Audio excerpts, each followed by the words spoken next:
Hello guys, ఈరోజు నేను bagara rice ఎలా చేసుకోవాలో చూపిస్తాను. దానికోసం కళాయి పెట్టుకొని ఆయిల్ హీట్ చేసుకొని హోల్ బిర్యానీ మసాలా, కొంచెం జీలకర్ర, సన్నగా కట్ చేసి పెట్టుకున్న ఆనియన్స్, ఇంకా పచ్చిమిర్చి యాడ్ చేసి పచ్చివాసన పోయినంత వరకు వేయించుకోవాలి. ఇలా వేగుతున్న దాంట్లో కొంచెం అల్లం వెల్లుల్లి పేస్ట్ కూడా యాడ్ చేసుకోవాలి. నేను అది వీడియో తీయడం మర్చిపోయాను.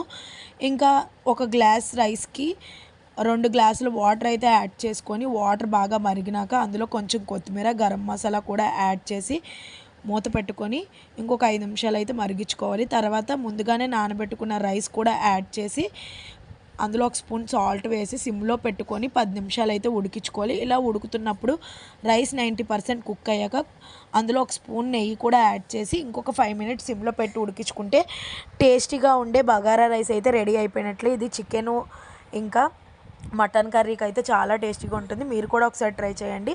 ఇంకా ఈ వీడియో మీకు నచ్చినట్లయితే సబ్స్క్రైబ్ చేసుకోండి.